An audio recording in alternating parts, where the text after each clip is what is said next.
Olá a todas e a todos. Eu me chamo Marcelo, eu participo do PET Cidade, Saúde e Justiça do campus Senado Elvídio Nunes de Barros, que fica localizado na cidade de Picos, Piauí.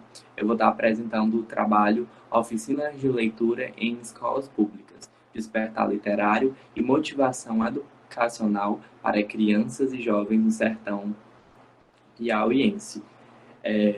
Como autores do trabalho, a gente tem o Almir Gabriel, a Bárbara Brasilino, o João Rafael, a Luana Moura, eu, Marcelo Vitor, e como orientadora, a gente tem a nossa tutora, Ana Larissa Gomes Machado.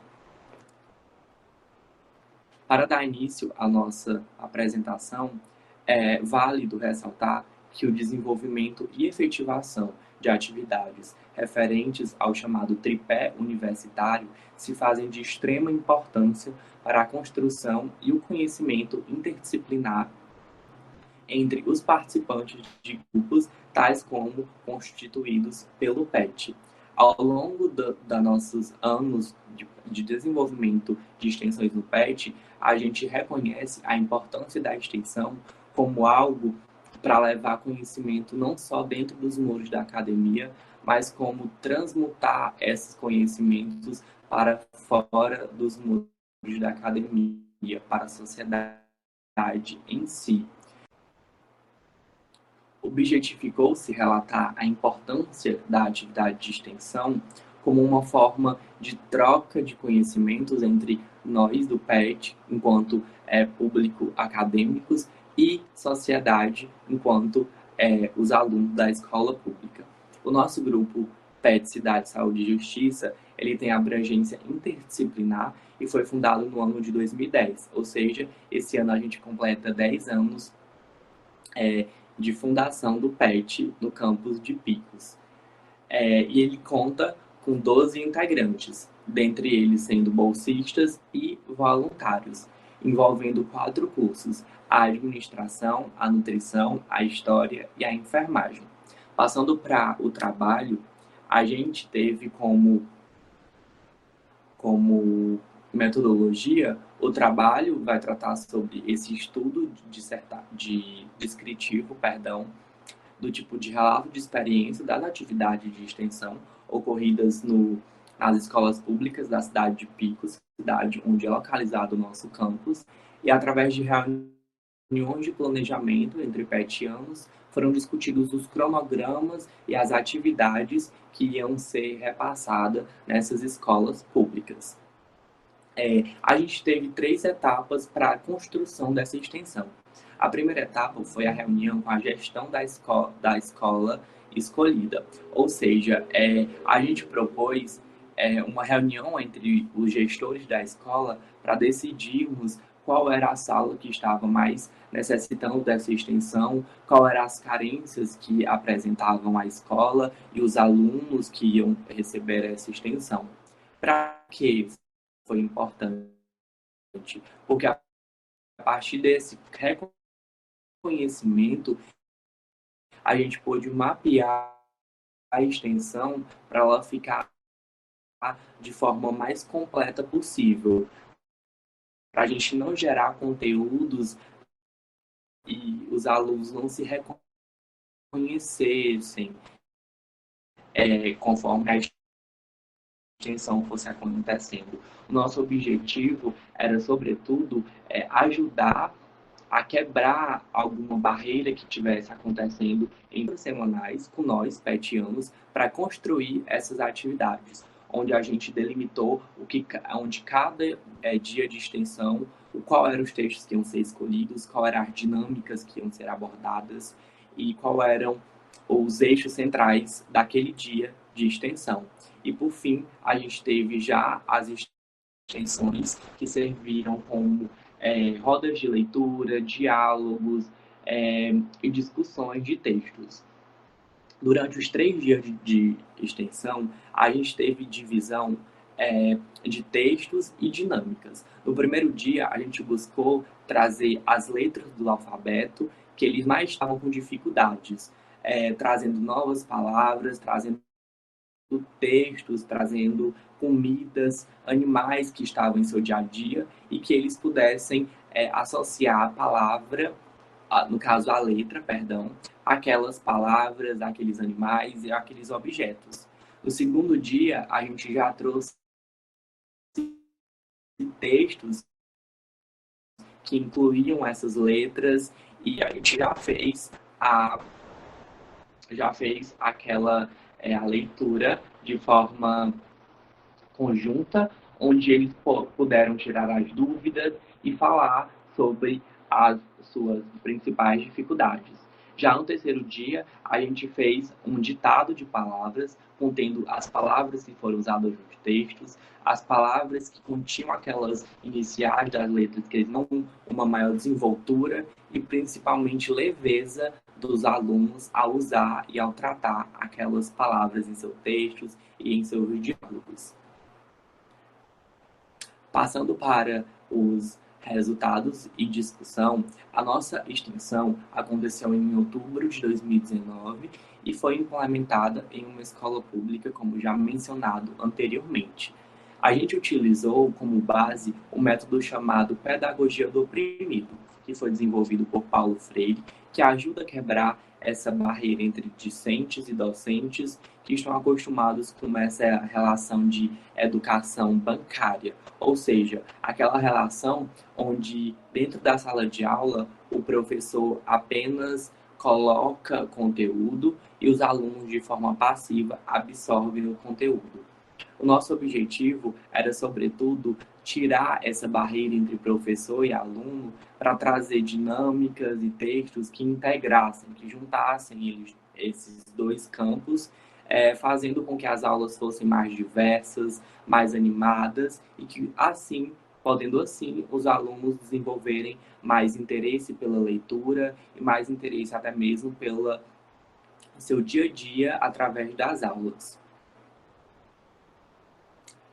Nas considerações finais, a gente pode ressaltar principalmente o despertar e a motivação para a leitura que essas crianças acordaram ou despertaram em si e outros métodos interativos de aula, ou seja, não só aquela aula onde o professor colocava as atividades no quadro e os alunos escreviam em seus cadernos, mas sim teve uma interação, uma troca de diálogos, uma troca de conversas, teve dinâmicas que colocassem os alunos para pensar de forma crítica, para pensar de forma mais diversa, fazendo com que eles interagissem mais até mesmo entre si e prestassem mais atenção nas aulas. E, além do mais, a gente pode concluir a importância da educação e da leitura no infanto-juvenil, sendo responsável por inúmeros benefícios, sendo primordial também para o desenvolvimento individual. Nesse sentido, pode-se observar que o hábito da leitura gera vantagens que vão desde o aumento da empatia e o fortalecimento da criatividade, tendo em vista que a constante prática da leitura ela vai aprimorar diversas áreas, podendo incluir a comunicação, o senso crítico e a ampliação também de conhecimentos que vão enriquecer, sobretudo, o vocabulário desses alunos. Por fim, a gente teve a nossa extensão concluída de forma positiva ao observar a interação e principalmente a importância que cada aluno levou consigo através da extensão, onde durante a extensão eles estavam lendo os textos, estavam participando realmente de forma ativa e, por fim, eles quebraram essa barreira de palavras que não eram de fácil entendimento ou letras do alfabeto que eles estavam tendo muita dificuldade. Ao fim da extensão, a gente pôde principalmente analisar e reconhecer que ficou de forma mais fácil, de forma mais ampla, o conhecimento desses alunos para essas leituras e textos e palavras. Por fim, a gente tem aqui as referências e é isso. Eu agradeço a todos pela atenção e a todos que assistiram até aqui. Muito obrigado.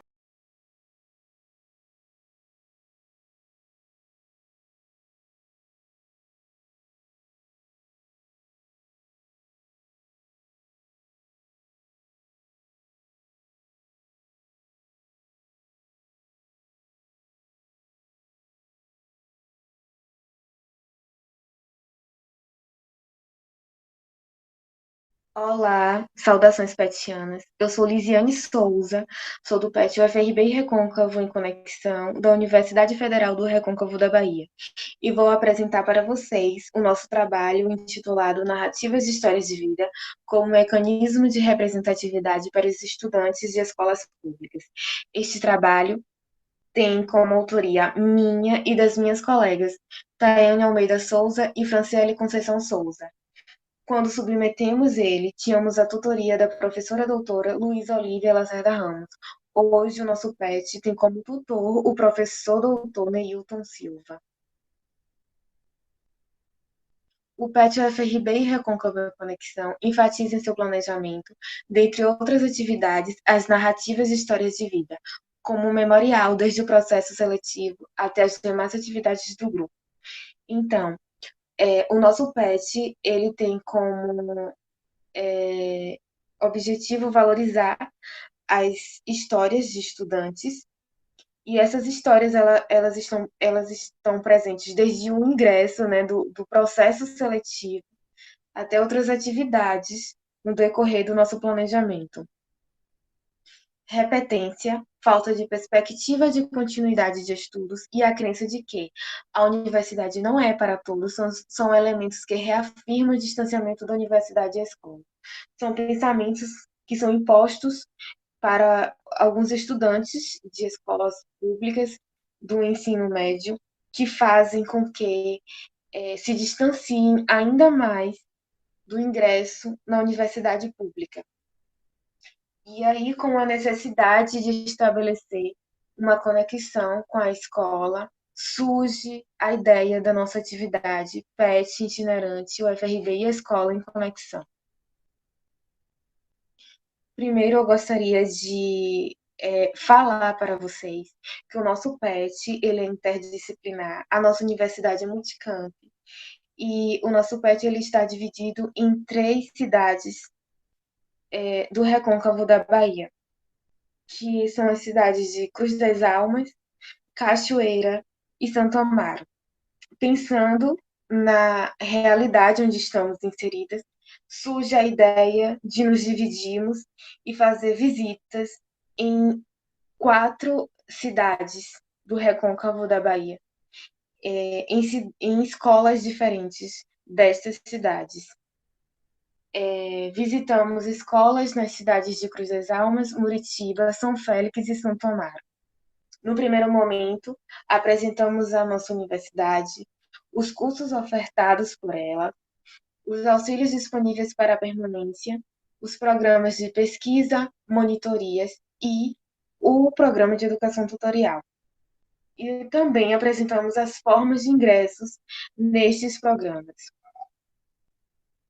Apresentamos também, no segundo momento, as nossas narrativas de histórias de vida, em destaque a nossa origem, nossas escolas, famílias, a nossa posição social, a escolaridade da nossa família e o percurso até ocupar o espaço dentro da universidade pública e as formas de permanência.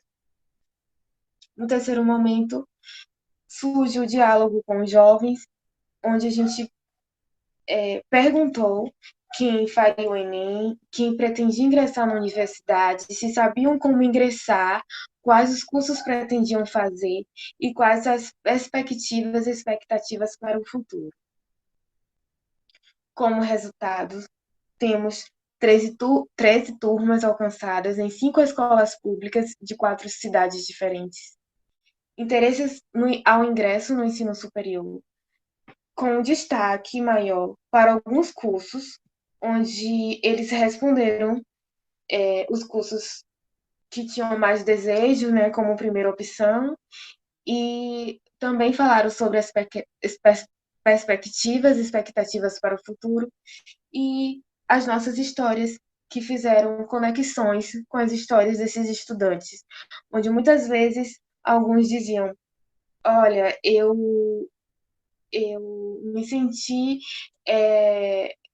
representado, me lembrei da minha mãe, do meu pai, porque tinha algo que fazia com que se conectasse, né, com as nossas histórias. As nossas considerações finais, temos o estreitamento de laços entre a escola e a universidade, onde a gente pôde trazer esses estudantes um pouco para a universidade, mesmo não estando dentro dela, a gente indo visitar, mas apresentando a nossa realidade universitária, a gente pôde fazer essa conexão. E também tivemos as nossas narrativas como afirmação de identidade, provando para nós que a nossa história tem valor, sim, que ela é uma forma de buscar o nosso empoderamento, de afirmar nossa identidade e de motivar outras pessoas. Também podemos provar a representatividade dessas histórias, porque muitos estudantes se sentiram representados e se sentiram motivados a partir de nossas histórias, onde eles puderam perceber que o nosso percurso não foi fácil até o nosso ingresso na universidade, e não é fácil a nossa permanência. E eles puderam perceber que eles também são capazes, assim como a gente conseguiu o ingresso, eles também podem. E essas nossas histórias fazem com que eles se animem e tentem buscar o seu lugar na universidade pública. E a troca de experiências, que assim como eles também aprenderam com a gente também aprendeu muito com eles. São trocas de experiências que vai além daquele diálogo, né? A gente pode refletir e pensar o quanto a gente pode ir além e o quanto a gente pode incentivar outras pessoas que fazem parte da nossa realidade e as nossas referências. Obrigada.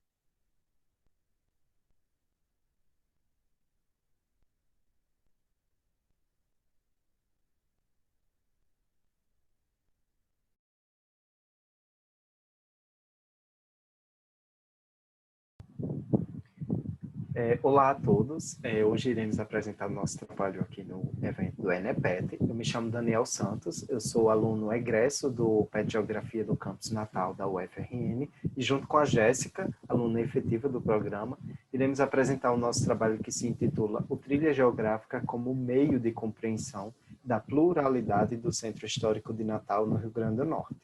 Bom, antes de tudo é importante a gente dar uma contextualização acerca da temática.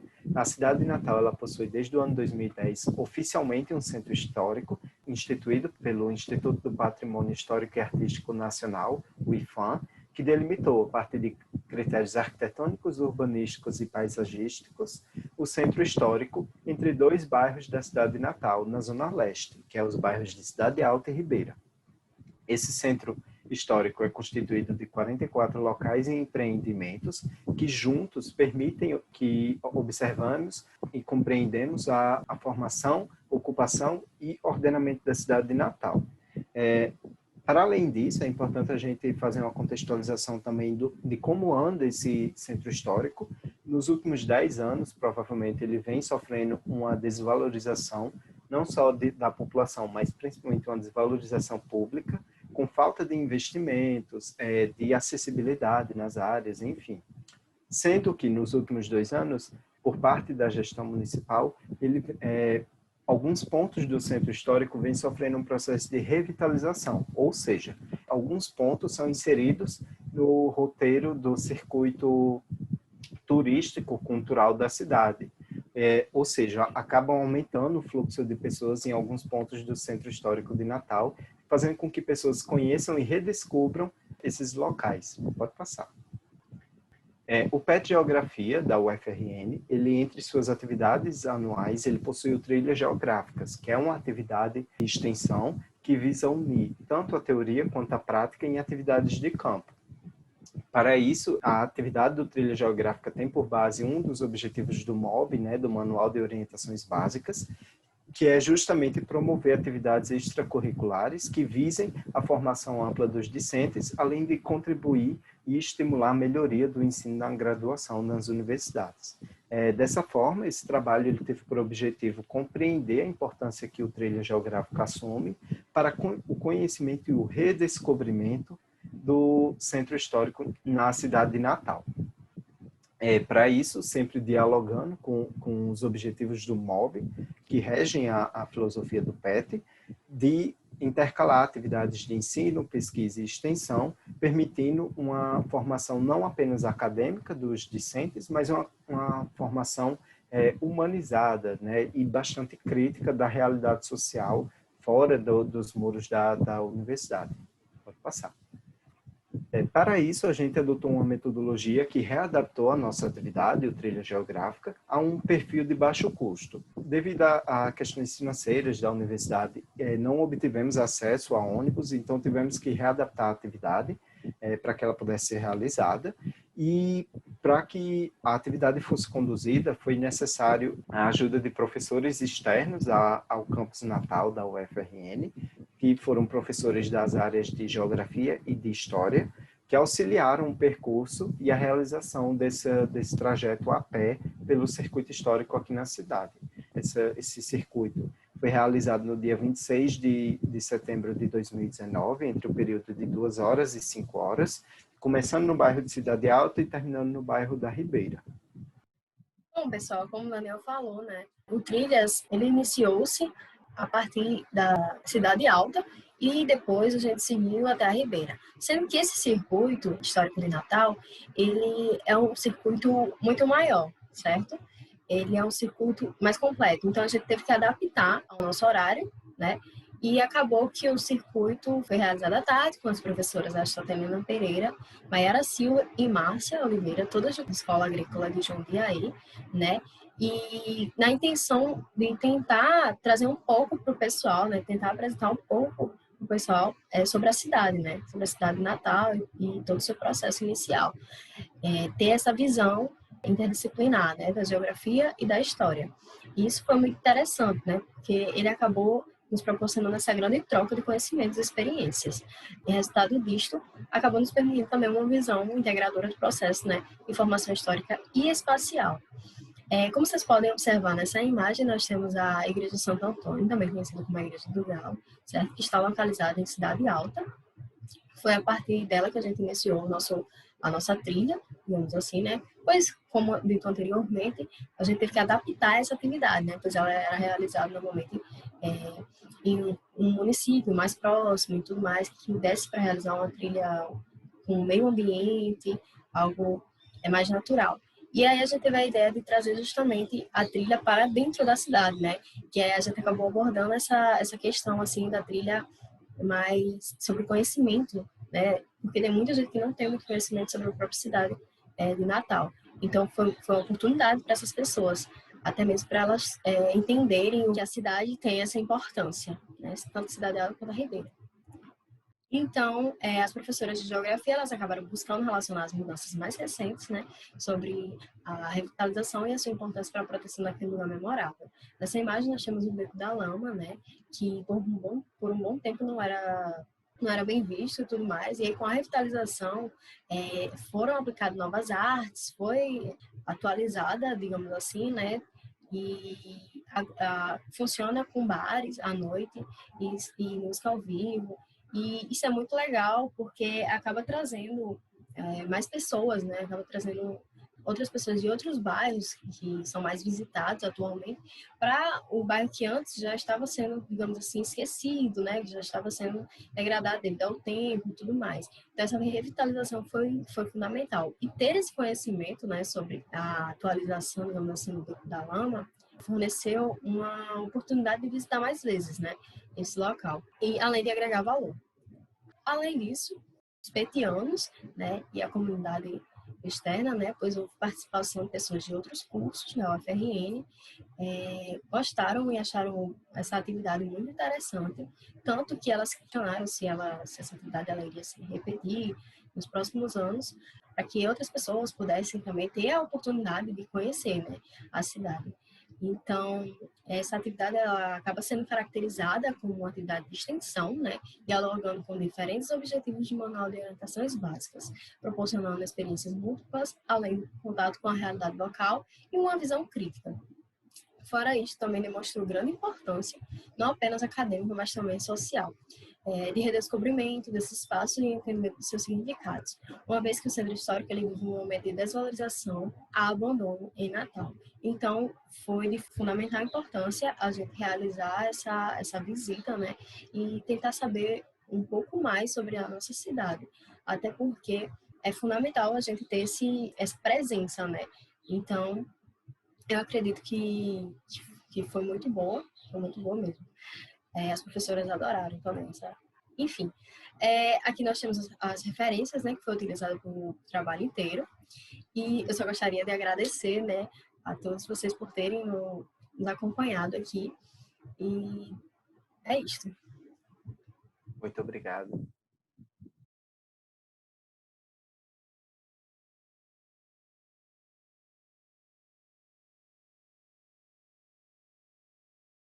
Bom dia, meu nome é Milena Siqueira, sou graduanda em Serviço Social pela Universidade Federal de Alagoas, participante do grupo PETNESAL, Programa de Educação Tutorial Núcleo de Estudos do Semiárido Alagoano. Vou apresentar um pouco para vocês sobre o encontro de parteiras, benzedeiras e mesinheiras indígenas e quilombolas de Alagoas, que ocorreu em 2019.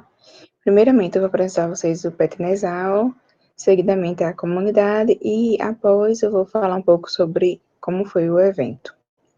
Então, o PETNESAL, ele se localiza no semiárido de Alagoas, na Alfalda de Palmeira dos Índios, e por estar nesse semiárido, ele procura estudar essas temáticas voltadas às comunidades circunvizinhas, às comunidades quilombolas, indígenas.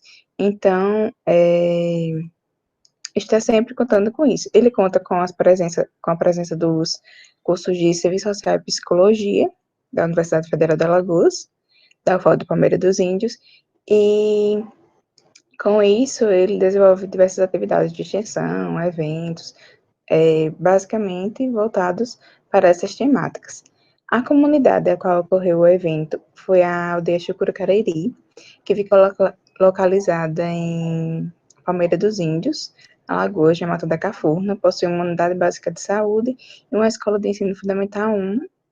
E, embora a cidade leve esse nome menção às memórias indígenas, há uma controvérsia entre esse espaço urbano e o espaço indígena, porque eles são muito marginalizados quando eles se viram obrigados a morar nas serras das cidades para fugir da violência surgente que o espaço urbano colocava.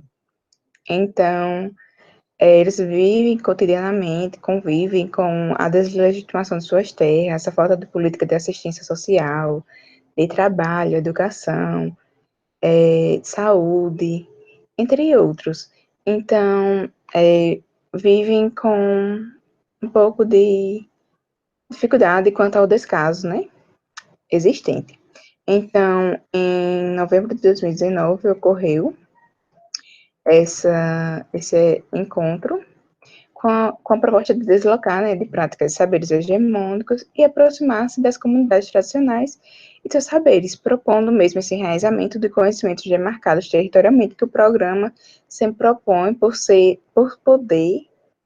possibilitar fazer isso, uma vez que ele possui o tripé de ensino, pesquisa e extensão. Ele possui essas ferramentas de aproximar a sociedade urbana com as comunidades. Então, a liderança comunitária da Mata da Cafurna, Coran Chucuru, convidou para uma educação tutorial, PETNESAL, o qual já tem uma conexão, uma interligação com ele. Então, a gente teve reuniões com ela previamente para discutir como seria o evento, qual era a proposta dela, para realmente dar esse apoio. Então, o NESAL ficou responsável pela divulgação nos locais e nas redes sociais, pela plataforma para inscrições, especificando toda a estrutura do evento, a identidade visual, as orientações sobre a localização da aldeia Mata da Cafurna, para que os participantes pudessem chegar corretamente ao local correto. a confecção de materiais de apoio para o evento, e também na hora do evento, houve o apoio, todo apoio de estrutura, assim, tipo, no sentido de credenciamento, no sentido de que precisava, nós estávamos, enquanto grupo, lá, no que fosse necessário. Então, o evento, ele contou com rodas de conversa e com práticas coletivas de cuidado, que mostram essa saúde para além dessa saúde comercializada, dessa saúde tecnicista, e um momento de partilha de conhecimentos mesmo. Então, o evento ele proporcionou a partilha de conhecimentos de parteiras, benzedeiras, mesinheiras, um olhar para a perspectiva da saúde e não para a doença, além de retomar o protagonismo feminino no processo de cura das enfermidades e na assistência no processo de parto, porque muitas vezes há essa mercantilização da saúde, essa forma tecnicista, esse olhar apenas para a doença. Então, as mulheres indígenas e quilombolas sentem muito esse descaso do poder público e da sociedade mesmo, onde deslegitimam suas práticas, seus saberes ancestrais, são invisibilizados. Então, ocorreu um debate muito interessante acerca de como é necessário a aproximação desses debates na academia, necessário esses debates em outros locais também, debates que vão para além desse olhar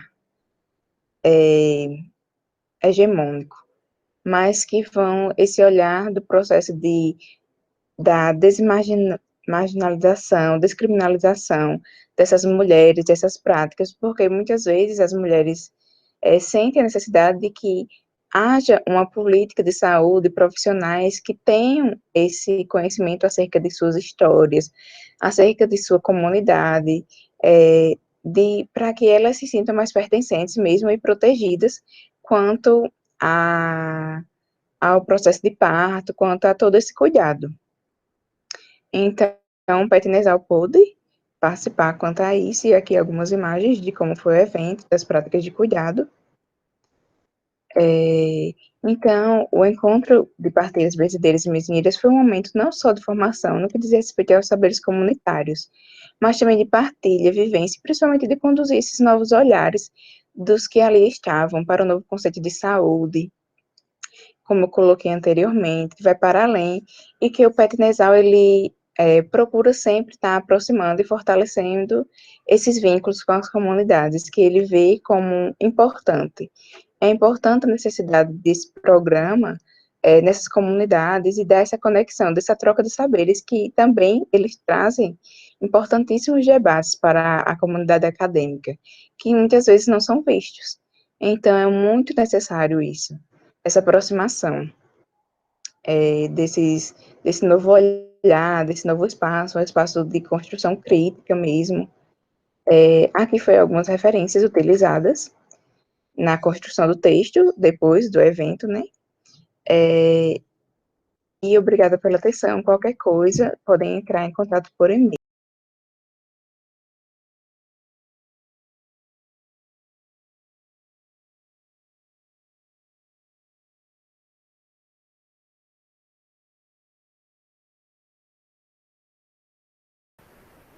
Boa tarde, eu sou Edivaldo Brandão, faço parte do Petnesal e vou apresentar a Clínica Psicossocial, uma proposta de acompanhamento psicossocial em um assentamento de Alagoas. Meu grupo PET é um PET Conexões. O Petnesal é composto por estudantes de psicologia e serviço social, e a gente pesquisa a partir do local do semiárido. NESAL significa Núcleo de Estudos do Semiárido Alagoano. O Petnesal ele faz parte do PET UFAL, somos da Federal de Alagoas, e a gente é um PET que vem de uma unidade, de um campus interiorizado, um campus que está situado na cidade de Palmeira dos Índios, interior de Alagoas. Essa extensão que a gente vai apresentar hoje é uma extensão que ela ocorre em um assentamento do MST, que é um movimento de trabalhadores rurais sem terra. O MST ele é um movimento de luta política que tem como principal foco a luta pela reforma agrária, a luta pelo direito ao campo, pelas políticas públicas às pessoas do campo, e principalmente a luta por direitos sociais que são negados a essas populações. E aí, nesse processo de luta política, de militância política, acontecem muitos atos de violência para com esses militantes. E é a partir daí que surge a necessidade e que a clínica surge também, porque a clínica psicossocial ela é uma demanda que surge da comunidade, do movimento, para com o PET Nesal. E em conjunto a gente constrói esse espaço de produção de saúde. E aí como é que vem essa clínica, como é que essa clínica surge nas questões mais teóricas, né?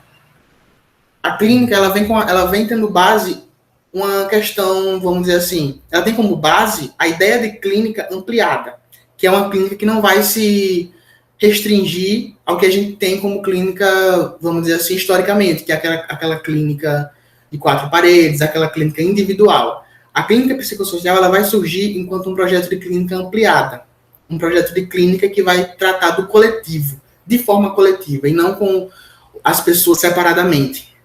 E aí, como é que isso acontece? A gente traz para a construção da clínica alguns livros que foram os que a gente trouxe no início para ancorar essa atuação de extensão. Os livros são Acompanhamento em Clínica Psicossocial, da psicóloga Liliana Parr Valência, que é uma psicóloga colombiana que esteve com a gente um pouco antes de começarmos a atuação na clínica. Ela esteve com a gente aqui em Palmeira para dar um mini curso, a gente pôde conversar com ela, tirar dúvidas, e também nos aprofundamos nos livros Movimentos Sociais no Início do Século XXI, Antigos e Novos Atores Sociais, e Teoria dos Movimentos Sociais, Paradigmas Clássicos e Contemporâneos, da Maria Glória Gol. Esses foram os textos que, vamos dizer assim, ancoraram a nossa atuação no assentamento, tanto na questão social, na questão do contexto em que a gente ia adentrar, quanto na questão da prática da clínica psicossocial, como é teorizada pela Liliana Parr. E a partir daí a gente começou a atuação em 3 pontos, né? O primeiro que foi esse grupo de estudos, esse aprofundamento na parte teórica.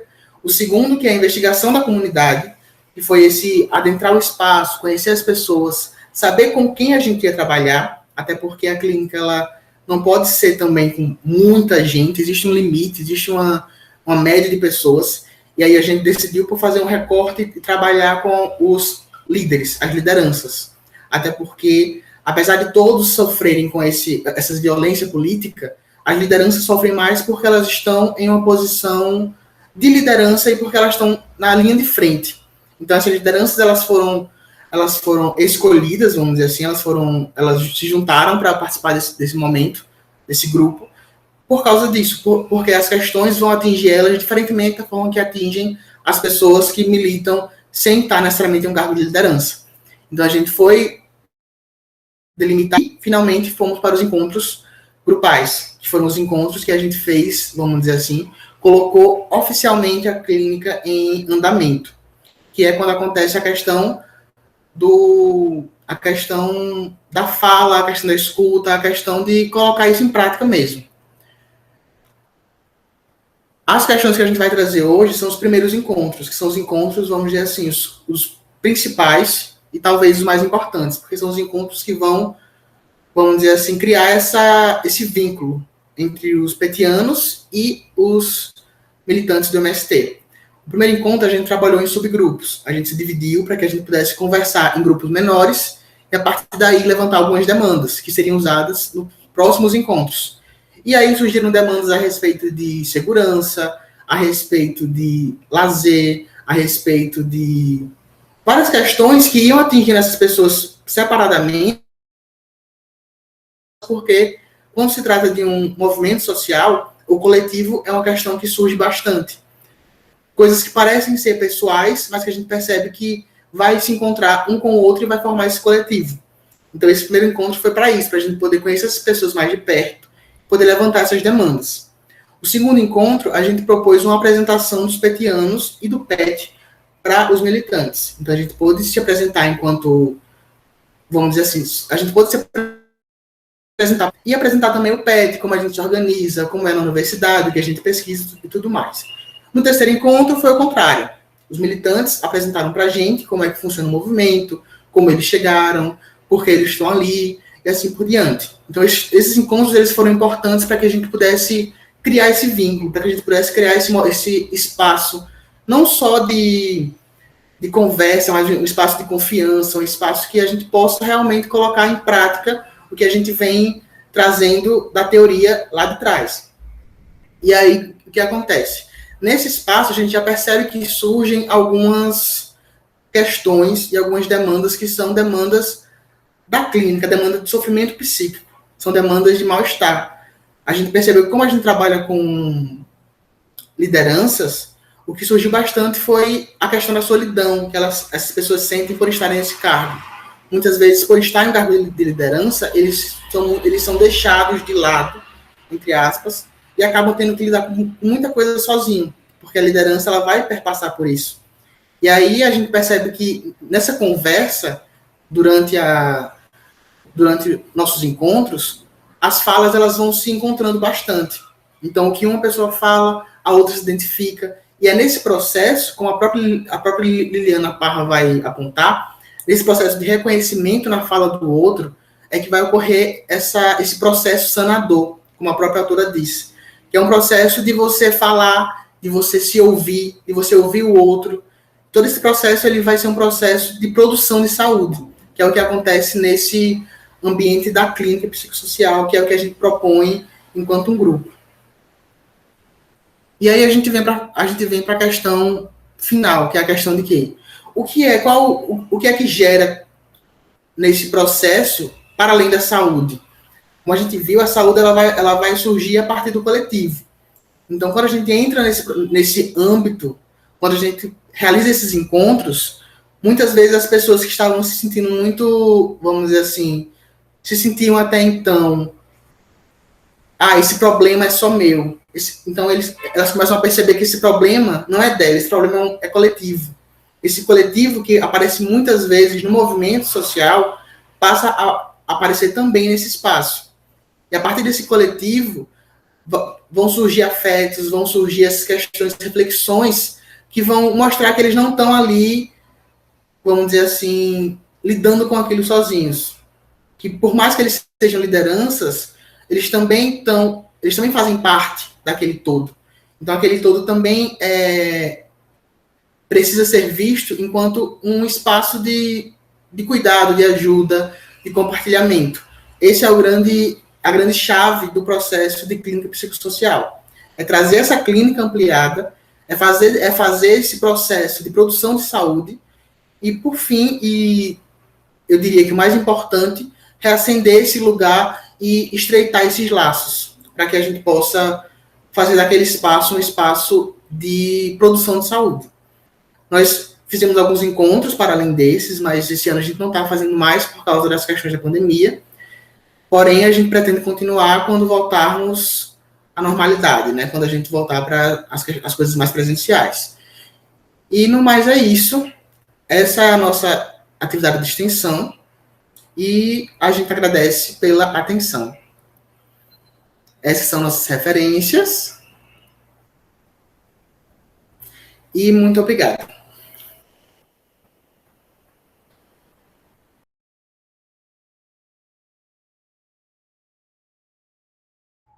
Olá, bom dia, boa tarde ou boa noite, a depender do horário que vocês estejam assistindo esse vídeo. Eu me chamo Agnes Regina, sou bolsista do PET Integração da Universidade Federal do Piauí e vou apresentar o trabalho intitulado Projeto Educação Jurídica na Escola, Inclusão Social e Promoção de Cidadania para Discentes do Ensino Médio Público. O presente trabalho foi escrito pelos petianos Paloma Maria, Sâmia Yasmin, Luiz Fernando Silva, Agnes Regina e Marco Aurélio, bem como com a ajuda da nossa tutora Cecília Maria.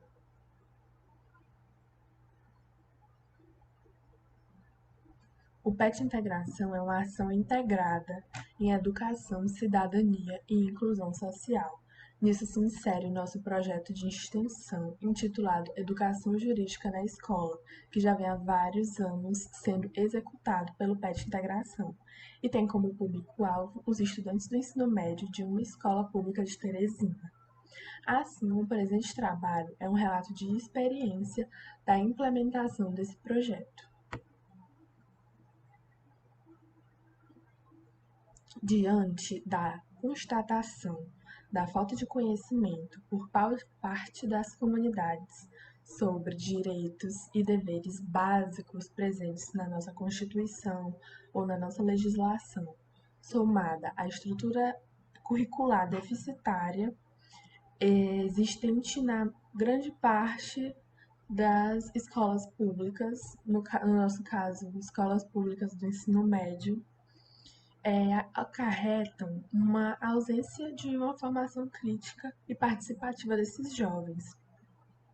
Portanto, partindo das ideias de Paulo Freire, nós tentamos desenvolver uma adaptação desse ensino jurídico, desses conceitos jurídicos, à realidade desses estudantes para que pudesse ocorrer uma educação libertadora. Assim, foi preciso adaptar o ensino jurídico à realidade dos estudantes.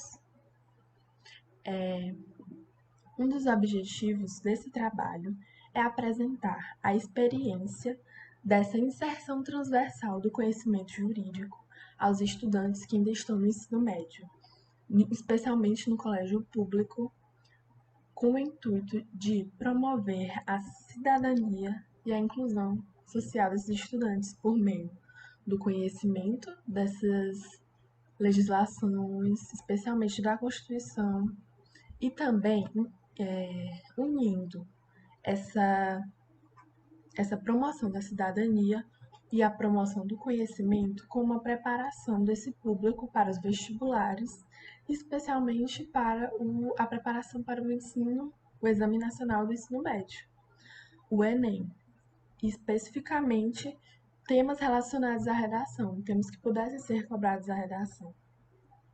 Assim, busca-se um incentivo à concreção do ideal de cidadania. Sobre a metodologia, esse relato de experiência é desenvolvido a partir da descrição dessa prática educativa. Essa prática educativa foi uma atuação interdisciplinar dos membros do PET, de acordo com suas respectivas formações.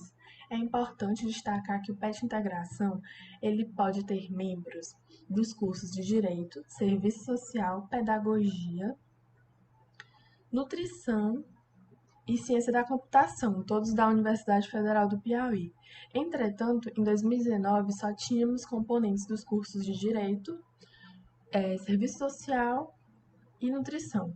Assim, todos os nossos projetos são direcionados à interdisciplinaridade e à atuação dos cursos que estão presentes no PET no momento. E em 2019, o projeto Educação Jurídica atuou em 2 turmas do 3º ano do ensino médio de um centro de ensino de tempo integral da cidade de Teresina, no Piauí. Foi realizado um diálogo prévio com a coordenação da escola, os docentes e os discentes, para que pudéssemos tomar ciência da realidade na qual eles estão inseridas, das necessidades que eles tinham, do que eles sabiam sobre os temas, para que pudéssemos desenvolver os nossos materiais. Após essa prévia organização, nós aplicamos questionários sobre conhecimentos básicos, sobre direitos básicos, e os encontros foram realizados um total de 10 encontros, que ocorriam 2 vezes por semana e tinham duração de 50 minutos cada. Nos encontros eram abordadas temáticas como direitos e garantias fundamentais na Constituição, que estimulavam esse pensamento crítico dos alunos. Foram abordados temas como a legalização das drogas, a redação da maioridade penal e a violência contra a mulher, que são temas de grande relevância social a serem estudados e que também têm grande probabilidade de cair no Enem, se não como redação, como questões. Por isso a importância de abordá-los. Ainda sobre a questão da metodologia, foram abordados brevemente questões sobre estrutura da redação do Enem, como uma forma de colaborar com essa preparação deles para o Enem. Também foram realizadas discussões e debates para estimular essa expressão dos alunos, essa capacidade crítica, capacidade argumentativa. E os petianos incentivaram que os alunos escrevessem redações e nós realizávamos comentários, corrigíamos alguns erros para incentivar a escrita dos extensionistas. Em relação aos resultados, nós abordamos a questão das cotas, pois, como afirma Caregnato e Oliver, a ação afirmativa é uma política que busca elevar as oportunidades de indivíduos de grupos sociais discriminados. Então, no Brasil, diante desse cenário de desigualdades tão alarmantes, as cotas são uma necessidade, isso é algo indiscutível. Além disso, John Rawls ele fala da questão das políticas afirmativas serem uma expressão da igualdade equitativa de oportunidades, que elas são tão importantes porque elas possibilitam essa igualdade de acesso, né, essa igualdade de oportunidades. E, por fim, a questão da lei de cotas, que institui a obrigatoriedade das instituições federais de reservarem, no mínimo, 50% de suas vagas para estudantes que cursaram o ensino médio integralmente em escolas públicas. Assim, diante dessa falta de paridades, de condições de ingresso no ensino superior entre estudantes do ensino público e do ensino particular, observa-se a importância de ações de extensão e de ações educativas nesse sentido de ajudar, além da política de cotas, que é fundamental, ações como essa estimulam uma maior participação do grupo discriminado na área de educação, o que proporcionará uma maior mobilidade social coletiva. E isso influi diretamente na questão da cidadania. E outro resultado que observamos foi na aplicação dos questionários após o projeto, porque assim como nós aplicamos questionários para avaliar o conhecimento deles sobre os assuntos antes do projeto, também foi aplicado após. E o que a gente observa é que há um crescimento exponencial do conhecimento deles, da criticidade, do interesse em temas jurídicos e do interesse em participar, na questão da cidadania mesmo, em participar, em lutar pelos direitos. E a gente observou a cada ação realizada, a cada debate, esse desenvolvimento dos estudantes. Também foi muito interessante esse intercâmbio de ideias e experiências, tanto entre os petianos quanto entre os estudantes. A gente observou uma rica troca de experiências, um aproveitamento, um aperfeiçoamento grande na escrita e na argumentação dos alunos, bem como o desenvolvimento do pensamento crítico e reflexivo, como já foi abordado. Por fim, ressalta-se a necessidade de resguardar o acesso à educação, uma educação com didática, infraestrutura básica que possibilite esse desenvolvimento do pensamento crítico e do acesso à cidadania. Nesse sentido, o projeto ele atua como mediador entre a universidade e a sociedade, possibilitando os alunos do ensino médio a interação e a ambientação com esse ambiente universitário que eles tanto almejam ingressar. Também observamos que eles ficaram estimulados, incentivados a ingressar no ensino superior e a romper com esse status quo que tem tanta dificuldade, né, para os alunos do ensino público ingressarem, diferente dos alunos do ensino particular. E também possibilitou um dinamismo e agregou temas atípicos ao currículo usual dos discentes, bem como aperfeiçoou a questão das técnicas de elaboração das redações. Aqui são as nossas referências e nós agradecemos bastante pela atenção. Muito obrigada, é um prazer participar do evento.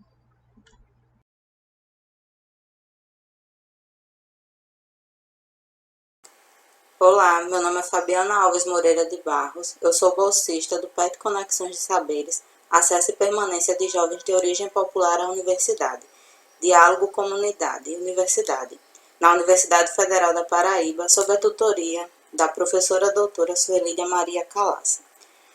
Vou apresentar o trabalho Direitos Humanos e Educação, uma aliança histórica, política e social. O direito social à educação, previsto em nossa Constituição Cidadã, relaciona-se indissociavelmente com o princípio da igualdade, um dos temas principais da Declaração Universal dos Direitos Humanos.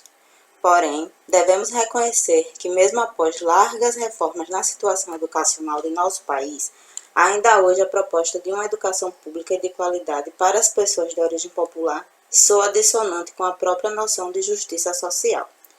Nesse sentido, podemos afirmar que são 3 os fatores fundamentais quando pensamos em uma educação para todos: a infraestrutura, currículo e formação de professores.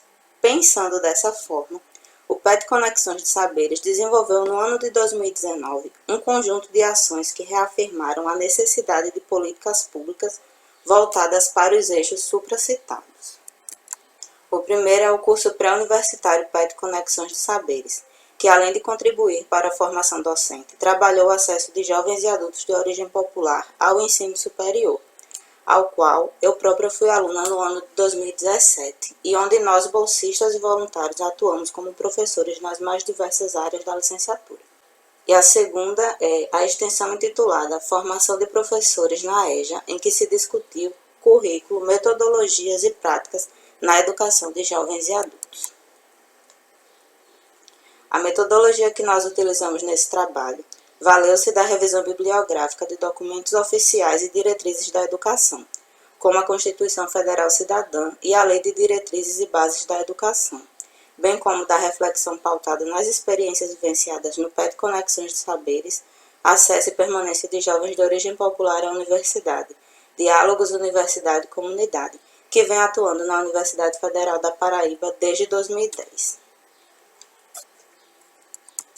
Pensar no social, assim podemos dizer, é pensar no outro, como sujeito participante do meio no qual estamos inseridos. De semelhante modo, dar-se-á com a educação. É pensando dessa maneira que o projeto PET Conexões de Saberes tem buscado atuar, isto é, enxergar o direito social à aprendizagem e proporcioná-lo, de fato, à sociedade que necessita.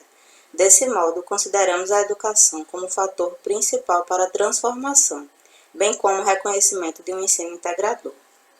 O PET Conexões de Saberes, por meio do curso pré-universitário, tem contribuído na formação de jovens e adultos que desejam ingressar na universidade.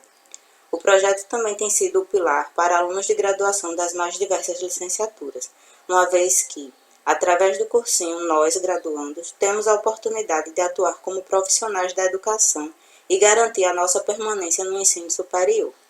Logo, as atividades criadas e desenvolvidas pelo projeto é um grande ensejo para os discentes colocarem em prática o que se aprende durante a graduação e, para além disso, criar e aplicar propostas de aulas que considerem os alunos como sujeitos ativos, capazes de participar inteiramente do processo de aprendizagem sob a pedagogia libertadora.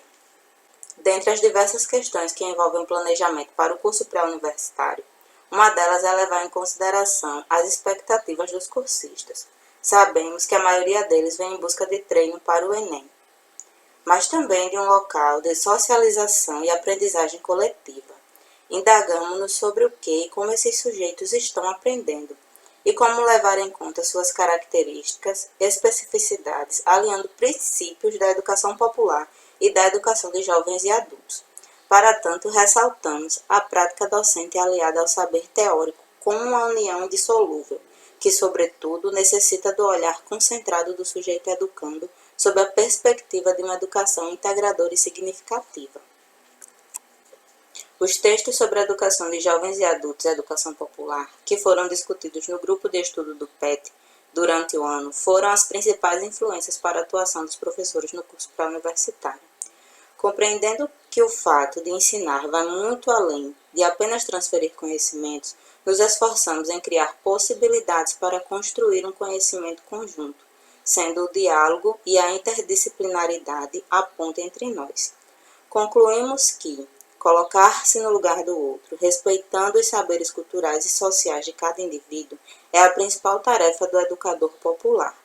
Por fim, reiteramos que garantir o acesso das classes populares à universidade é uma questão não apenas profissionalizante, mas humanística, uma vez que compreendemos a educação como um direito humano, assegurado na Declaração Universal dos Direitos Humanos. Essas foram as referências que nós utilizamos no nosso trabalho. Muito obrigada a todos.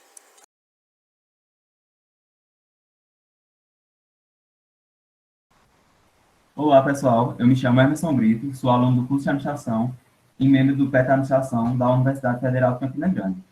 E vou estar apresentando para vocês hoje o trabalho que traz por título Despertar para a Gestão e Empreendedorismo, a transformação através do estímulo da criatividade.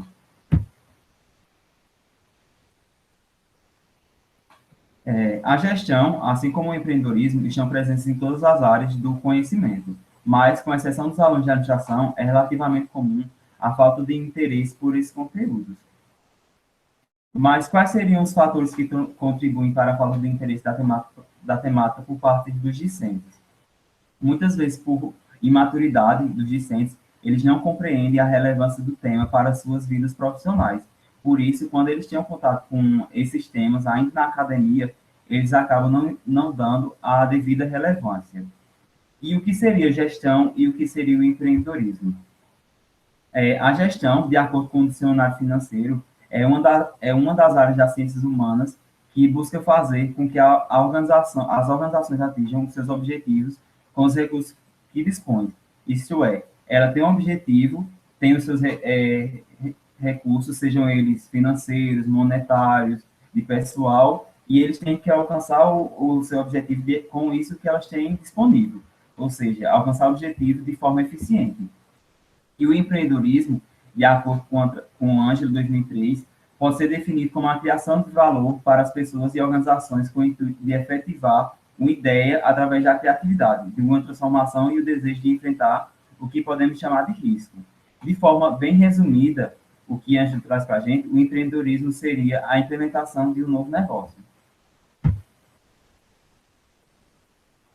Por isso, o presente estudo traz como objetivo desenvolver esforços para sensibilizar os alunos e empreendedores nas mais variadas áreas de atuação, sobre a relação das suas futuras profissões de conhecimento de gestão e do espírito empreendedor, ao mesmo tempo proporcionando esses conhecimentos fundamentais que irão contribuir para o processo de suas formações para gerar mais profissional no mercado.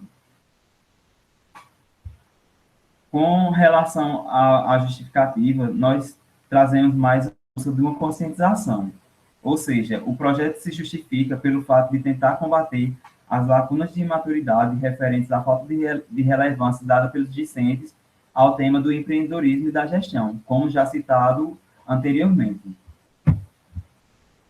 Bom, dando início agora aos procedimentos metodológicos, na fase inicial, as atividades foram operacionalizadas exatamente de acordo com o que foi estipulado desde a sua idealização, planejamento e organização. O principal mecanismo de atuação desses projetos foram exposições participativas apoiadas por materiais audiovisuais. Com relação ao material de apoio utilizado durante essas exposições, foram utilizados slides, vídeos, lista de frequência, questionários e fotografias. Os slides foram desenvolvidos na parte inicial do projeto e também, assim como os vídeos. Esses vídeos eram vídeos de profissionais que já estão no mercado de trabalho das mais diversas áreas. Esses profissionais davam relatos da sua experiência como no mercado de trabalho, de quão é importante a gestão e o empreendedorismo para a sua carreira profissional. A lista de frequência com o intuito de nós termos o controle dos alunos beneficiados, os questionários a fim de avaliarmos as nossas apresentações, exposições e as fotografias com o intuito de registrar as apresentações, os encontros. Com relação aos locais de atuação e beneficiados, as apresentações ocorreram na Universidade Federal de Campina Grande, na cidade de Cuité, na Paraíba, e na cidade de Queimadas, também na Paraíba. Com relação ao público beneficiado, dentro da universidade foram alcançados os cursos de Engenharia Civil, Engenharia de Materiais, Engenharia de Alimentos, Ciências da Computação e Administração. Na cidade de Cuité foi beneficiado um grupo de mulheres empreendedoras que atuam na cidade. Já em Queimadas, o público atingido foram alunos do ensino médio da rede pública de ensino. Com relação ao número de beneficiados, foram beneficiados um total de 228 pessoas. Destas, 218 responderam o questionário de avaliação. As variáveis do questionário resumem-se em importância, interesse, outra área, conhecer as áreas, preparação, aprender mais e avaliação geral. A variável importância era uma afirmativa do tipo importância da gestão na área profissional do discente. Interesse, no caso, buscava mensurar o interesse de empreender na sua área de formação. Outra área, em caso de crise, se o aluno teria interesse em empreender em outra área que não seja a sua de formação, conhecer as áreas.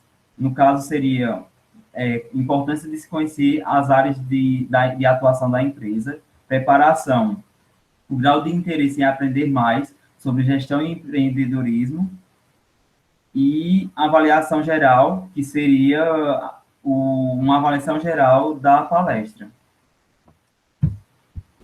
Com relação aos resultados e discussões, eu vou apresentar para vocês eles por grupos. O grupo 1, que são alunos da própria instituição, da Universidade Federal de Campina Grande. O grupo 2, que é um grupo de mulheres empreendedoras. E o grupo 3, que são os alunos do ensino médio. Com relação aos resultados obtidos no grupo 1, do tipo 1, alunos da graduação, como nós podemos ver, muitos deles dão importância ou muita importância ao tema da gestão nas suas áreas profissionais. Outra variável aqui que a gente também pode ver que chama bastante atenção é a avaliação geral da palestra, que 97% dos alunos avaliaram a palestra como boa ou excelente. Aqui nós temos uma foto de uma das apresentações feitas na própria instituição e alguns dos alunos, alguns dos comentários dos alunos que foram beneficiados. Em relação aos resultados obtidos pelo grupo 2, que foram o grupo de mulheres empreendedoras, elas também, como vocês podem ver, veem a relevância a importância do tema nos negócios. E outro tópico aqui que a gente pode ver que chama bastante atenção é a preparação. E apesar delas verem a importância da gestão de empreendedorismo nas empresas, muitas delas se sentem razoavelmente preparadas. Ou seja, isso mostra que elas ainda não se sentem tão confiantes para gerir os seus próprios negócios. Em relação à avaliação geral da palestra, 95% classificaram a palestra como boa e excelente. Aqui uma foto do dia da apresentação e alguns dos comentários que foram feitos por esse grupo de mulheres empreendedoras, como vocês podem ler aí abaixo.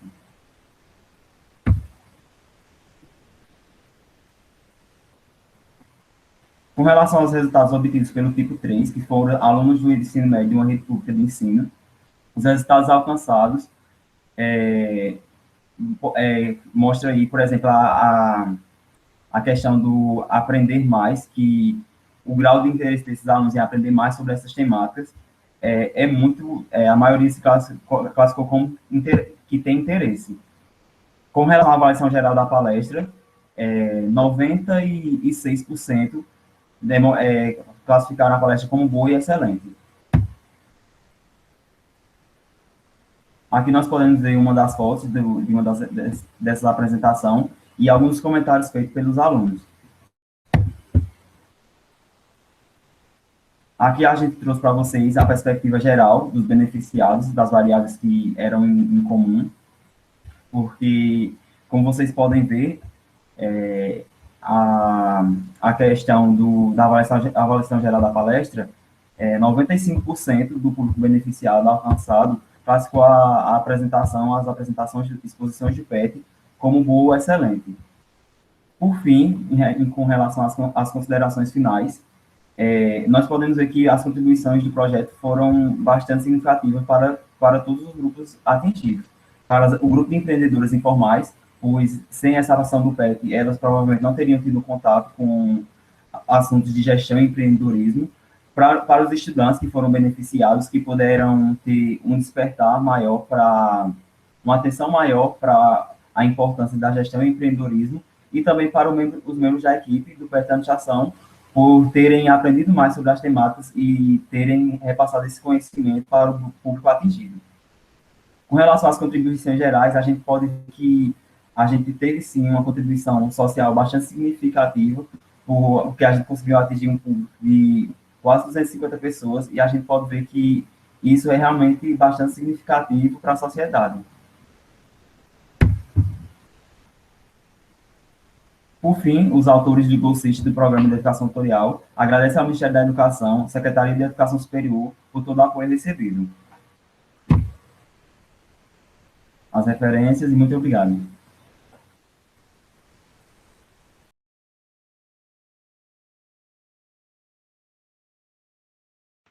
Olá, meu nome é Juliane, sou graduanda em Engenharia Elétrica e faço parte do grupo PET Engenharias do IFBA Campus Vitória da Conquista. E hoje, juntamente com Alex, graduando em Engenharia Ambiental e também membro do PET Engenharias, estaremos apresentando um trabalho intitulado Percepção dos Expetianos sobre as contribuições do programa PET Engenharias no seu desenvolvimento pessoal e profissional. Inicialmente, apontamos dados do Centro de Gestão e Estudos Estratégicos, CGE, de 2019, acerca das contribuições do Programa de Educação Tutorial na formação dos alunos. Somente entre 2013 e 2017, foram cerca de 32 mil beneficiados pelo Programa de Educação Tutorial. O documento também relaciona dados acerca dos egressos e sua inserção no mercado de trabalho. O número de empregados ultrapassa os 25%. Nesse contexto, o presente estudo mostra-se relevante em nível local e em nível nacional, visto que apresenta uma percepção dos ex-petianos, dos ex-integrantes, com relação à sua participação no grupo PET Engenharias do IFBA Campus Vitória da Conquista e as contribuições adquiridas no programa após sua vivência. Objetivou-se, por sua vez, fornecer um aporte quantitativo e qualitativo das contribuições na vida e no encarreiramento dos ex-petianos, bem como entender como as atividades durante este período trouxeram de positivo para estes integrantes. O estudo foi desenvolvido no mês de janeiro de 2020 e contou com a participação de alguns dos petianos do grupo PET Engenharias do Instituto Federal da Bahia, Campus Vitória da Conquista. O grupo foi criado em 2013 e, de acordo com a plataforma do Sistema de Gestão do Programa de Educação Tutorial, o SIGPET, entre 2013 e o ano passado, 2019, contou com 27 ex-bolsistas e voluntários. Para a coleta dos dados, foi feito um formulário utilizando o Google Docs e foi enviado por meio de e-mail e redes sociais para os ex-integrantes.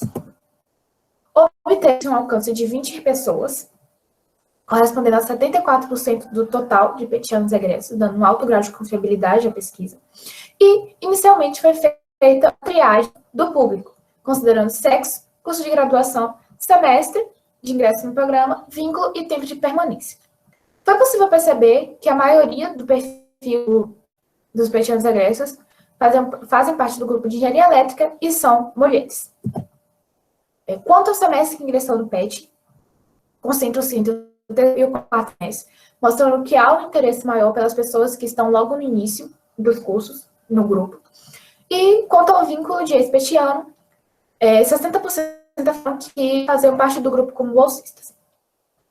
Já quanto à quantidade de semestre de permanência, entre sua maioria permaneceram no grupo PET Engenharias entre os 7 semestres.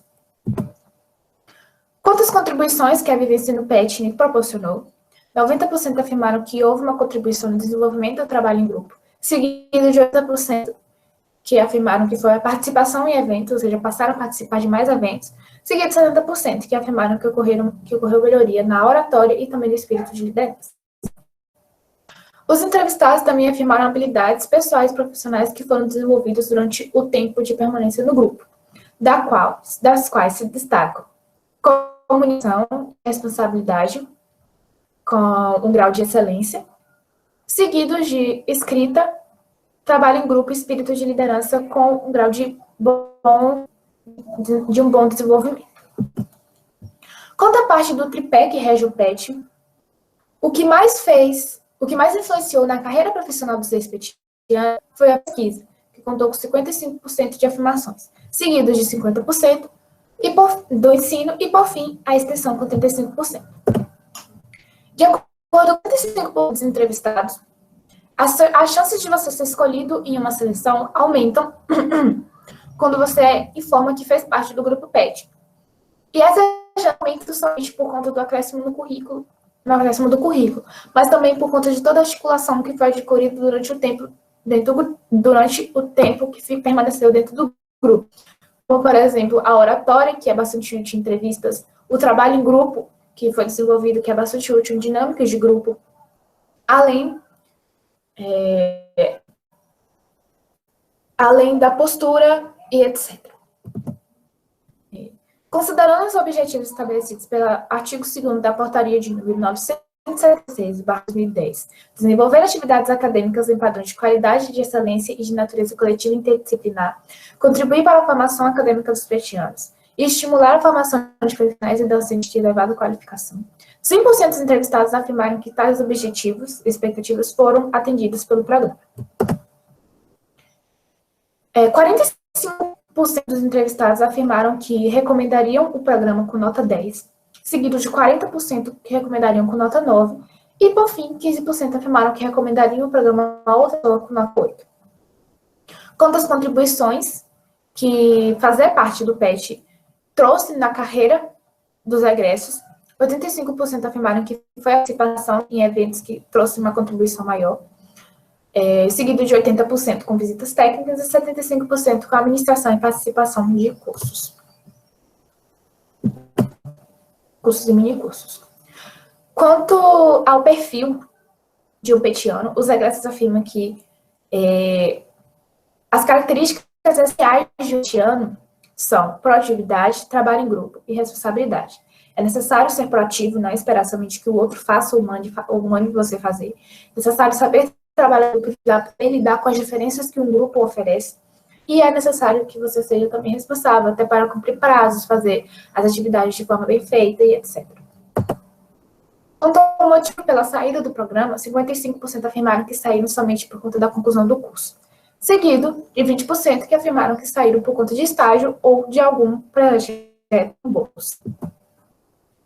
Por fim, 90% dos egressos afirmaram que fazer parte do PET Engenharias fez diferença não somente na vida acadêmica, mas também na vida profissional deles. E essa diferença não conta somente no currículo, mas também na sua desenvoltura no mercado de trabalho. Porque, por meio da participação no PET, a pessoa melhorou as suas habilidades de trabalhar em grupo, as habilidades de falar em público, a sua postura, a proatividade, a responsabilidade de sua organização. Os restantes afirmaram que não possuíam vida profissional ainda para poder responder à pergunta. Em relação às considerações finais, observou-se no presente estudo que os ex-petianos, de forma unânime, disseram que foram influenciados positivamente pelo programa. Conseguiu-se perceber também que todos estes disseram que tiveram mais facilidade ao ingressar em empresas, em programas de mestrado e até em intercâmbios. Além disso, 100% dos egressos entrevistados tiveram suas expectativas em relação ao programa sanadas. Por fim, foi perguntado se, após a participação no programa, o que acreditavam que poderia ser feito de diferente ou melhor. De forma geral, afirmaram que ter se envolvido um pouco mais em pesquisa e terem sido mais proativos desde o início seria uma forma ideal de conseguir melhores resultados dentro do programa. Alguns enfatizaram também que no grupo deveria haver mais trabalho em conjunto e em união, além de mais envolvimento com a comunidade através de projetos de extensão. Esperamos que tenham gostado da nossa apresentação e ficamos por aqui.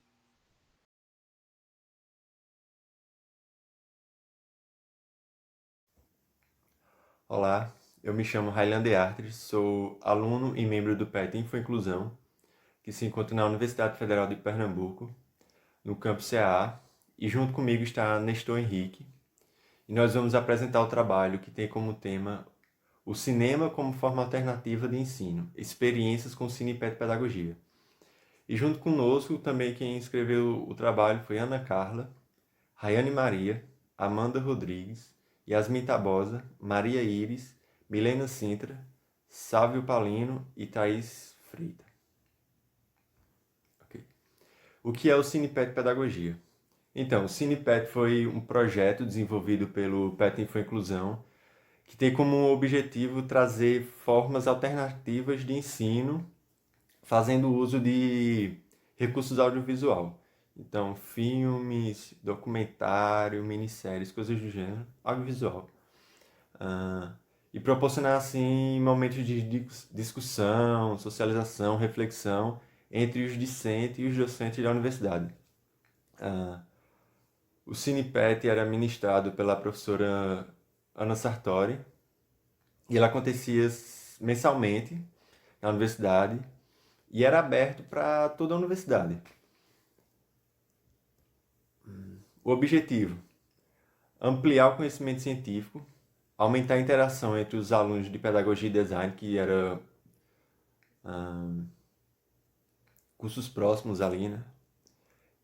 Mas não só entre pedagogia e design, também entre os discentes e os docentes, entre o próprio grupo do PET.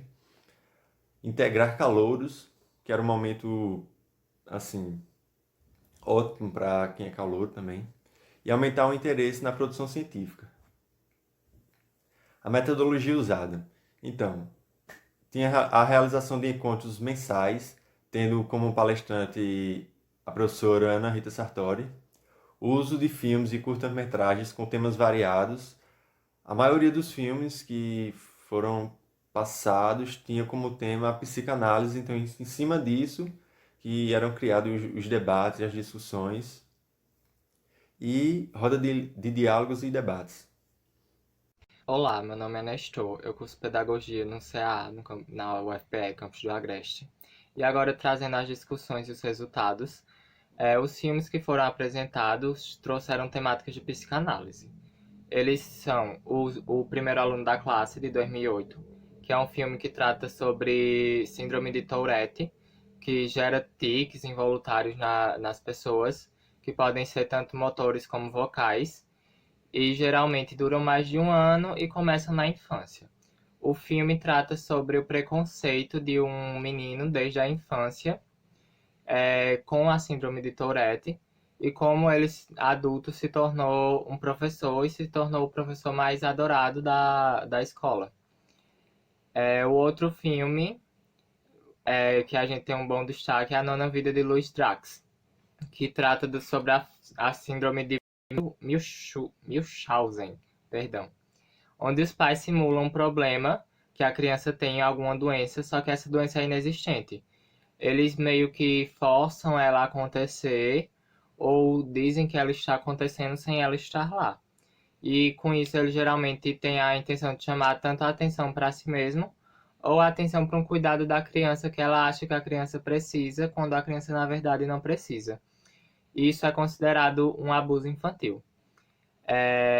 O filme trata sobre um garoto que no seu 9º aniversário leva uma queda de um lugar muito alto e essa queda é quase fatal. Só que essa já é a 9ª queda que ele sofre. Então um médico, interpretado por Jamie Dornan, tenta solucionar esse problema, tenta entender o que está acontecendo para esse garoto ter tantos problemas. E a gente também tem o filme O Clã, de 2015, que também trata de problemas assim mais relacionados a vínculos afetivos, a transtornos de vínculos afetivos. Aí o auxílio desses filmes possibilita criar uma roda de diálogo e debates entre os discentes e os alunos de diversos cursos, principalmente de pedagogia. E foi possível notar que o uso do audiovisual no ambiente ensinou e colaborou e estimulou da relação do aluno ao conteúdo proposto, obtendo assim o resultado que se esperava com a atividade. Ou seja, esses filmes realmente geraram a discussão necessária, geraram um aprendizado e o resultado foi notável. As considerações finais são que o cinema é uma grande ferramenta facilitadora para a aprendizagem, e a gente percebeu isso durante o CinePet Pedagogia, porque é uma ferramenta muito imersiva no conteúdo e que ajuda o aluno a entender o assunto de uma forma muito melhor, de uma forma muito mais prática e de uma forma que geralmente o aluno tem muito interesse. Isso vale não só para o ensino superior, mas também para o ensino infantil, considerando que o CinePet Pedagogia foi feito principalmente com alunos de pedagogia. Não só eles estão aprendendo a ter o domínio desses assuntos relacionados a questões de psicanálise e outras questões que podem ser tratadas, eles estão aprendendo esse conteúdo, mas também eles podem trazer essa metodologia para a sala de aula. Eles podem levar filmes para os alunos, porque muito se fala sobre essa questão de como a gente vai melhorar o ensino, como a gente vai trazer um ensino que seja mais divertido, um ensino que seja mais descontraído, que o aluno goste mais de aprender, goste mais de se interessar pelo assunto. E o cinema é uma coisa que geralmente agrada a todos, de todas as idades, e é uma absorção de conteúdo que acontece muito maior até, porque é tanto um exemplo bem prático, como um exemplo que entretém e diverte de certa maneira. Então, a gente conclui que o CinePet Pedagogia atende ao objetivo de estimular a melhoria do ensino na graduação e de melhorar também o desenvolvimento de novas práticas e experiências pedagógicas, ajudando os pedagogos a desenvolverem novos métodos de ensino e também ajudando eles a absorver o assunto de uma maneira melhor. As referências que nós usamos foram A Nona Vida de Luiz Draz, da direção de Alexandre Ager. A gente também usou o Manual de Orientações Básicas do PET, do Ministério da Educação. A gente usou um texto de Bruna, explicando a síndrome de Tourette, que foi o caso do primeiro filme, que é O Melhor Aluno da Sala. A gente trouxe também um texto de Freitas e Coutinho, falando sobre o cinema e a educação, e o que pode o cinema, que trata justamente dessa questão do que o cinema pode trazer em relação à educação. A gente trouxe o filme O Clã, de direção de Pablo Trapero. O primeiro da classe, que foi o que eu tinha citado, que a direção é de Peter Werner. E a gente também trouxe o texto de Rosendo, falando sobre síndrome de Munchausen, que é a forma de abuso infantil que pais inventam e causam doenças no filho. Muito obrigado.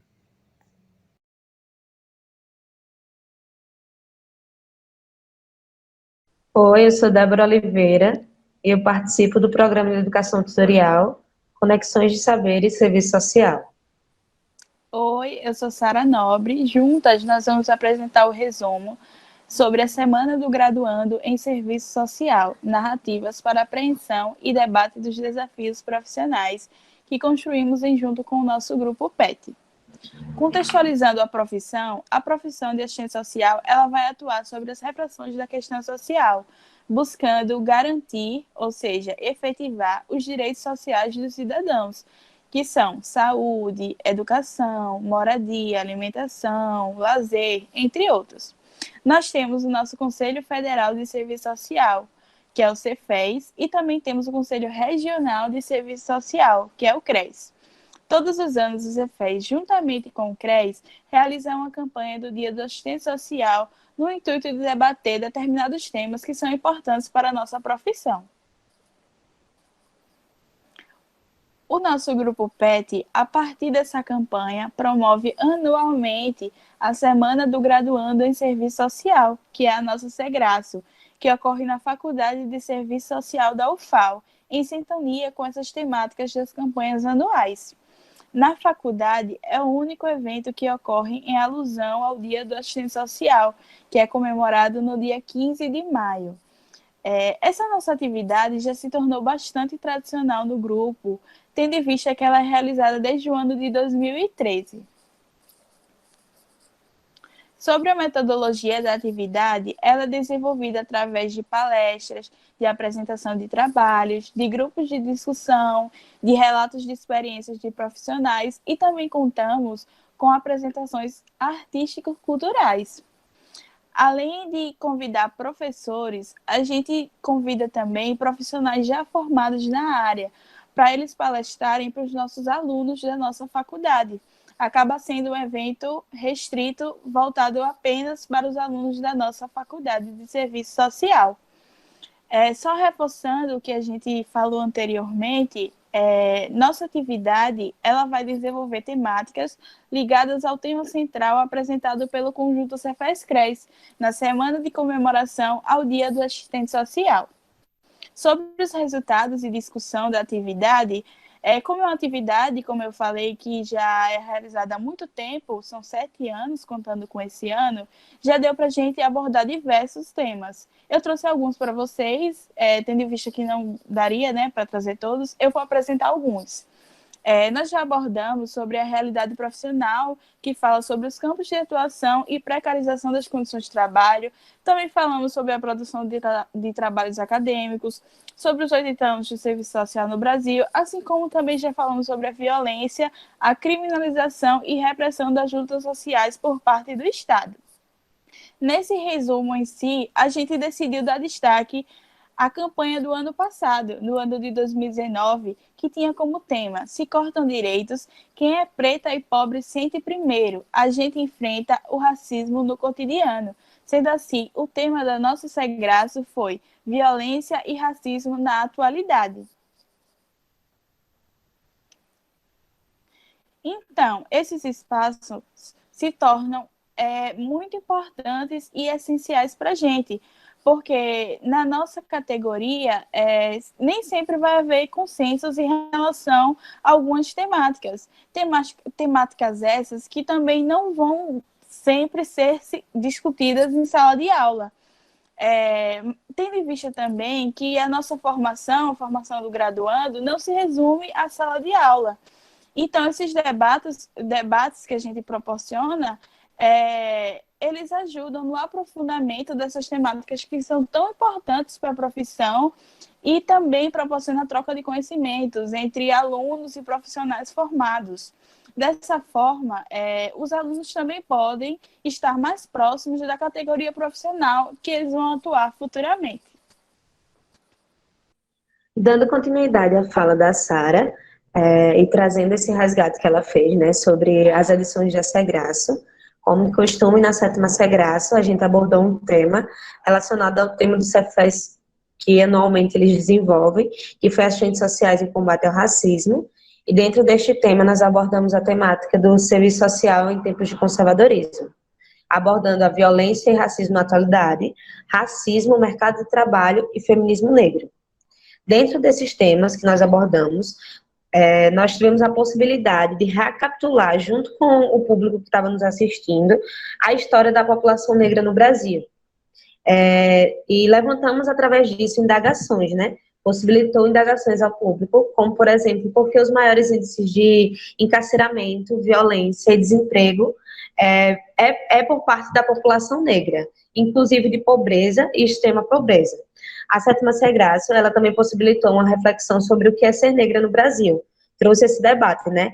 Em especial sobre o que é ser uma mulher negra no Brasil, em uma sociedade que é construída de forma capitalista, patriarcal e racista, que insiste em negar e violar os direitos da população.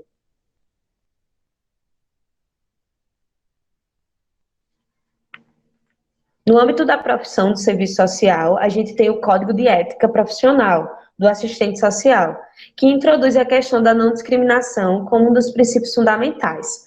Dentro do Código de Ética, a gente defende que a atuação do serviço social, a atuação do profissional do serviço social, ela independe da etnia, da religião, da nacionalidade, do gênero, orientação sexual, identidade de gênero, idade, entre outros.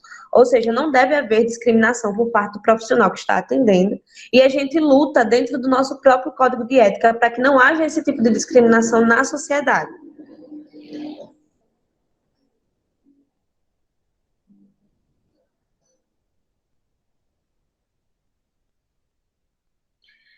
Dando continuidade ao serviço social e à temática do racismo, nós separamos juntos duas citações.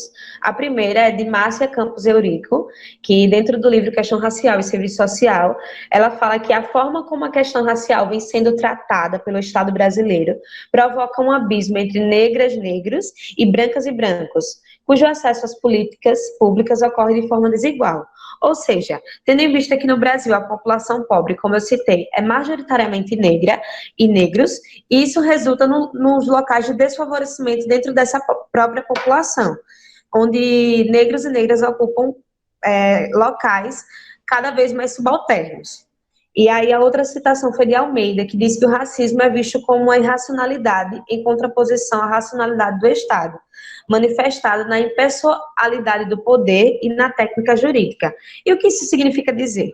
Significa dizer que o racismo, ele se desfaz na razão política e pública, porque perante a lei, perante a Constituição Federal de 1988, nós somos todos iguais.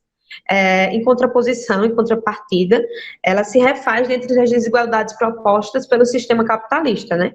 E o serviço social, pautado como um projeto ético-político que defende a defesa intransigente dos direitos da população, nós lutamos para que a gente busque uma sociedade igual e que respeite a diversidade. Porém, como é que a gente vai conseguir alcançar essa sociedade igual se a gente vive dentro de uma sociedade capitalista que tem como base a própria desigualdade para poder se desenvolver? E aí essa questão central, que eu acabo de citar, ela serve também para a gente compreender como é que o racismo, ele se torna uma pauta essencial que permite o profissional de serviço social desvendar as contradições impostas pela lógica capitalista, né? Que é essa contradição dessa busca pela igualdade, sendo que nós estamos dentro de uma desigualdade. E é desta forma que eu venho trazendo as considerações finais, né, que é de suma importância tratar o racismo dentro dos debates de serviço social e dentro de outros âmbitos, dentro de outros espaços. E aí eu vou trazer um ponto das considerações finais que nós formamos, que é a atual conjuntura se configura em meio à luta profissional junto à classe trabalhadora, tomando necessária a abertura de espaços de discussão e troca de conhecimentos. E foi isso que eu citei, né? Essa necessidade de se ampliar os espaços de discussão, de se ampliar os espaços do qual exista lugar de fala de pessoas negras, e é isso que essa Graça proporciona, né? Esse espaço de discussão, esse espaço de fala entre os estudantes de serviço social, mas que os forma eticamente para que a gente possa trazer conteúdo e a gente possa se formar e se profissionalizar. Esses espaços também se tornam importantes para dar viabilidade e visibilidade à profissão, que é inviabilizada socialmente. E aí eu vou trazer as considerações, após ter trago as considerações finais, eu apresento para vocês as nossas referências bibliográficas que a gente usou o Conselho Federal de Serviço Social, Márcia Campos Eurico, que é uma autora de Serviço Social, e Silvio de Almeida. E assim eu finalizo a apresentação do trabalho, agradecendo a todos e todas que estão nos avaliando.